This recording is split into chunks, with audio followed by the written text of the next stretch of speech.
It has been a hot minute since I did a video on The Simpsons. Well, actually, no, I did the Texas Chainsaw Massacre, after Marge gets a job. But nevertheless, I want to keep doing these because I do enjoy them, and I feel I am getting better after the unsatisfactory mess that was my Sideshow Bob's last Gleaming video. So I have decided to keep at it, this time speaking about the Season 6 and Season 7 episodes Who Shot Mr. Burns Parts 1 and 2. Probably could have worded that better, but fuck it, I'm not going back. I feel the Who Shot Mr. Burns episodes are a little underappreciated, both in terms of what they accomplished as a media sensation and in terms of how well written they were. I want to talk about how these episodes really float under the radar with many fans. Not in the sense that nobody ever talks about them, but how they kinda seem to be passed over when one speaks of the top echelon of well-constructed Simpsons episodes. And I also want to give a bit of lip service to the original pitch for the conclusion to this two-parter. Now, neither one of these episodes are powerhouses when it comes to comedy, but they are very well constructed and tell a great story. I'm not gonna lie, Season 6 of The Simpsons is in my lower tier Prime Simpsons seasons. It has some really strong entries, but I find it a lot harder to compile a list of my favorite episodes. Aside from the fact that it has two of my favorite Lisa episodes and one of my favorite Marge episodes in it. It's not my go-to season, I think it's mid. Season 7, on the other hand, is one of the most highly regarded seasons among the fanbase and among myself. And it's certainly one that I personally hold to a higher level than 6. It's the most well-rounded season, it has so many classics, and while it's not my personal favorite, I can see the argument for those who consider Season 7 to be the best in the series. Who Shot Mr. Burns is to date the only two-parter in a series where Part 1 was a season finale cliffhanger, and is one of only 4 two-part episodes in the entire 33-season run of The Simpsons. Furthermore, it is the first two-parter they did, and the only one to come out of the prime years. It's actually shocking they did this because The Simpsons doesn't really do continuity, and especially it didn't during the middle prime years. Like the earlier seasons, they kinda did it, but it really dropped off between seasons 4 and 9. One aspect that I love about both of these episodes, but sadly wasn't really old enough to appreciate at the time that they aired, was how they treated it like a huge event episode. I kind of miss when shows created this type of buzz around a special event. It just does not feel the same anymore, and I guess that's just because television isn't what it was. They had a pretty big hype train going on for both parts, and I'm gonna talk a little bit more about the promotion of the episode and some of the other shit they did to just make it feel like a big event after I talk about the episode. Part 1 is mostly build-up. It starts off with your standard Act 1 opening plot with Skinner and the oil, which is funny enough because the oil is found when groundskeeper Willie is burying the school's deceased hamster, Super Dude. The whole sequence with the oil being found is just fucking classic, especially the part with Ralph, which is a fine payoff to the recurring gag throughout the series where Ralph would say he saw something outlandish and Miss Hoover would be annoyed, despite it being true. The real question here is, was Snagglepuss really going to the bathroom? Also, Skinner's reaction to Super Dude's corpse is something that I don't know why it makes me laugh so hard, but how he just whips the hamster out into the city fucking kills me every time. Thank you, Super Dude. In terms of consistent humor, after the first act, Part 1 of Who Shot Mr. Burns kinda drifts because at this point it is all in on building to the inevitable shooting of Mr. Burns. It has its moments of humor, but I feel it underachieves just a little because its opening setup has to run its course from point A to point B as quick as possible so that the main plot can take a shuttle from point B to point C. It seems like the whole plot with Homer and Burns was to give a final payoff to their running gag together. Homer yelling fuck is one of the most memorable moments of the show. I love how his pupils fucking just like slowly, that's not dilation, I forget what the other fucking term is. But in hindsight, most of this episode's value stems merely from the fact that this was a big deal when it aired. One saving grace is Mr. Burns himself. He is great in this episode. If the show has a main antagonist, it's Mr. Burns, and his plot to block out the sun is like something out of a James Bond movie. It really fits his like cartoonish supervillain character.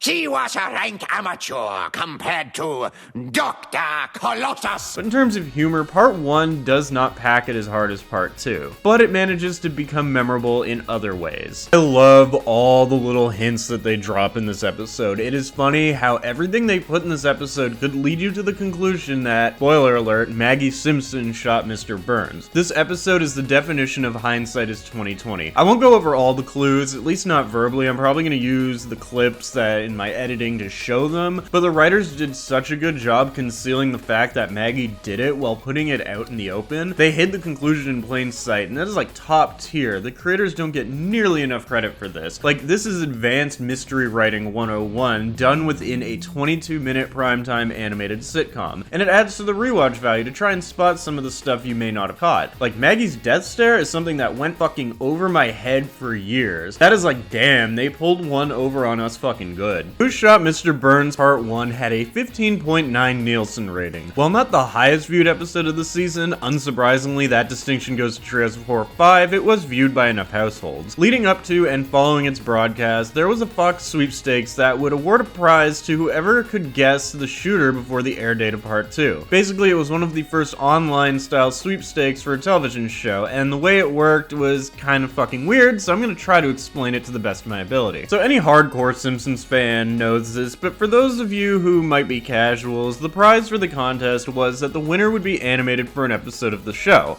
The confusing part is that, basically due to contest regulations, the finalists had to be selected out of a random pool of entries, whether or not the answer was right. And the winner ended up being a woman from Washington, D.C. who didn't even watch the show and chose a cash prize in lieu of appearing on the show. And I think her answer was a closest approximation, but it wasn't correct. I don't know, like I said, it's confusing, but she didn't guess it. According to Bill Oakley and Josh Weinstein, via the commentary track on one of the DVD releases, they only knew of one person who had guessed right, and it was a random user on an old message board website. Due to the ongoing contest, the two were unable to contact that person until after the contest had concluded. Oakley had wished to contact the anonymous person with a prize, but by the time they legally could, he had vanished without a trace. According to the DVD commentary, Bill Oakley still wants to find that person and give them something for guessing it. I find it absolutely astounding that of the millions of people that watch The Simpsons, only one person is recorded as guessing right, and I'm sure more than one person guessed it, but there's only one one instance of somebody publicly stating that they thought Maggie Simpson did it. This person must have done a lot of studying of the material, or maybe this person was just really smart and saw all the clues laid out and was able to just put it together like that. Hindsight's 2020, but yeah, it's all there if you look. People, I guess, just couldn't comprehend the fact that Maggie Simpson did it. I personally would love to find this guy. With the power of social media, it is completely possible that we can find this guy, assuming he's not dead, but, you know, there's one problem, is that anybody could come out and say, oh yeah, that was me, so that's what I hate about fucking humans. Personally, I think as a fan base, we should try to work together in an attempt to figure out where this person is. I don't have much of a starting point, but wouldn't it be kind of fucked up if, like, it turned out this person ended up being someone really fucked up, or this person just does not remember doing it? The possibilities are endless, so if you are out there, please come forward. Let Bill Oakley give you whatever prize he's gonna give you for guessing, because, like, you are a fucking legend. You are a legend for guessing what everybody, like, I bet you if you told somebody that, they were like, oh, that's fucking stupid. No way Maggie shot Mr. Burns, but fucking good on you, man. Yeah, I know I started with neutral pronouns and then went to masculine pronouns. It is very well possible that the person who guessed this was a woman, but I'm just kind of assuming that since it was a message board in the 90s, it was a fat guy. I also just did not do a script for this part, so fuck off. On September 17th, 3 months after the first part aired, Part 2 was set to air as the premiere for the 7th season. But prior to that, Fox aired a special America's Most Wanted with John Walsh. It was formatted as your average America's Most Wanted episode, but it had Walsh going over the evidence presented in Part 1, and it had some celebrity appearances with various Fox actors giving their opinion on who did it. Notable is the appearance of former Los Angeles Police Chief Daryl Gates and Mirage Casino oddsmaker Jimmy Vaccaro. It's insane to think that Vegas was taking bets on this. Homer was the most likely with 2-to-1 odds, and here's a funny one, Maggie was the least likely with 70-to-1. Now imagine going back in time and taking out a bunch of loans and betting them all on Maggie, only to find out that you going back in time and taking all those loans altered the timeline, including Who Shot Mr. Burns, so you fucking lose. The America's Most Wanted special was not very well received. It was called a tacky, desperate ploy to increase viewers, and is said to have tainted John Walsh's credibility, which,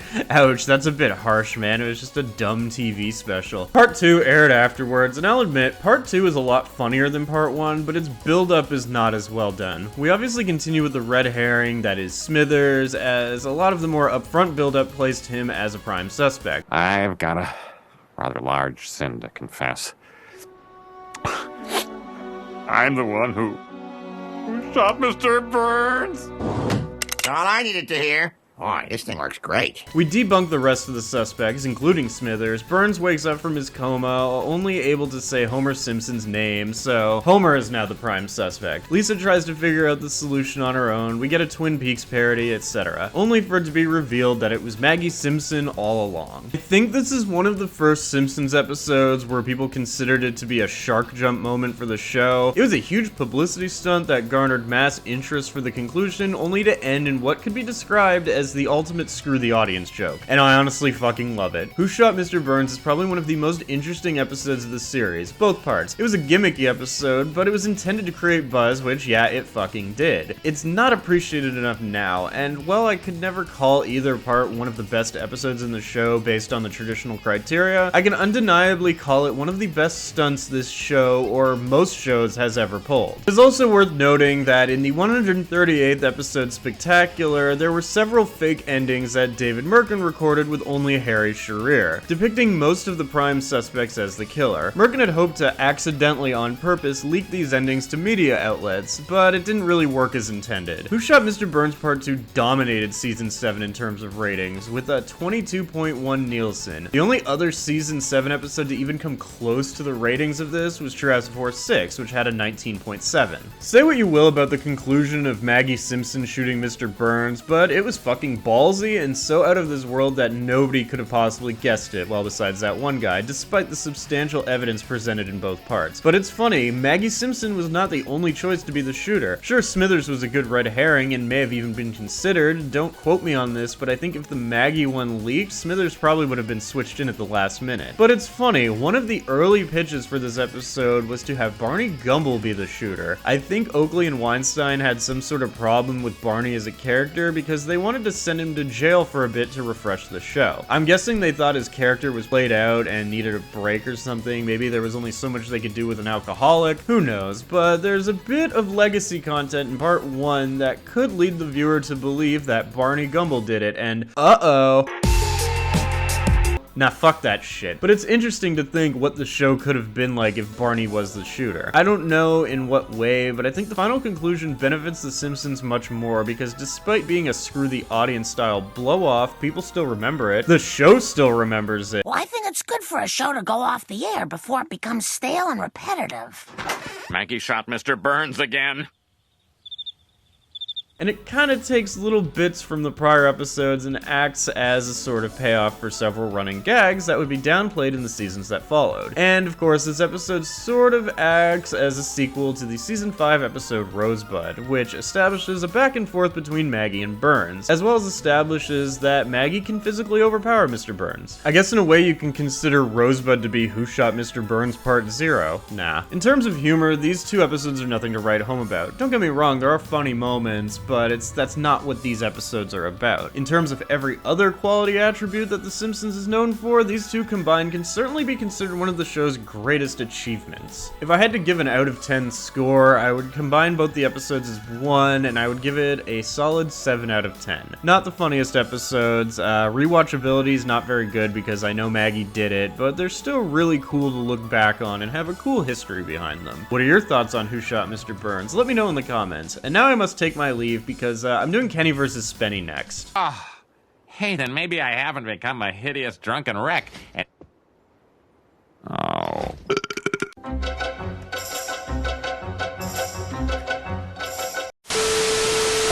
I was so tired, but I couldn't tell